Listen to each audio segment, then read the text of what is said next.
Peggy 16.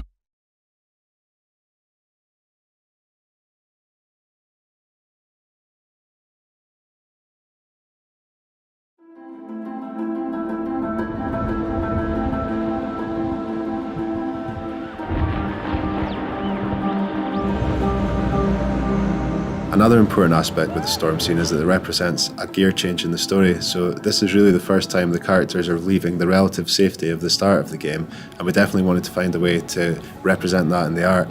So what we have here is we have a shift from the lighting style at the start of the game, which is very much a found lighting style. It's all lit by the sunlight and bounce light. There's no artificial light sources at all. And for the first time then in the storm scene, we changed to a much more filmic, set-lit feel.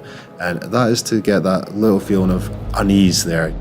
There's a colour change also, so we go from a natural grade to more of a blue-green tint, and that also brings that feeling of unease that everything might not be quite right. And it's the first time in the game that we really see that. So it kicks off then what is to follow in the rest of the game in terms of the horror aspects when they do get on board the ship. As well as that, there's a really important change of camera in terms of when the storm starts. So we go from a more composed, steady camera to a really handheld feel. And the idea there is that we want to emphasize the effects of the storm and have a lot more kinetic feel to the camera work.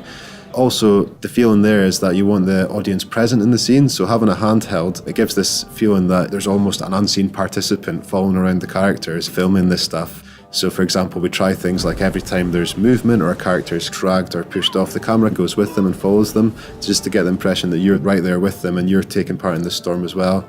So that was quite an important beat. Once the characters journey into the ghost ship, the water's still ever present, and we use audio to remind the players of this with the waves pounding against the hull of the boat, like the heartbeat of an enormous beast with these metal creaks and groans, this leviathan ready to swallow them up at any moment. The underwater content is a very different challenge. There's a different timing mindset you have to consider. It's all about observing and absorbing yourself into that area. We looked at various different reference, film, TV and game reference too. Luckily, 2 of us on the team scuba dived before, which was good. We even went to a local pool and did some film reference for some of the more complicated scenes in the game, the fight scenes. We found in a lot of the reference, the divers would do a small paddle movement with their hands to readjust and center themselves. And also we found a lot of the divers use the environment to pull themselves along and push off from. So we try to incorporate those details into our work.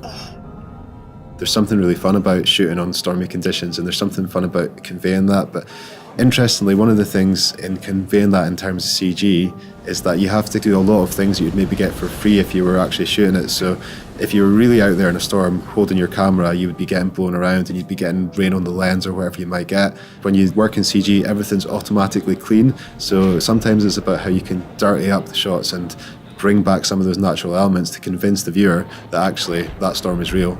So for example, in the stormy sea, you have a lot of mist, a lot of rain moving around, showing how windy it is, showing how stormy it is, blowing into the camera.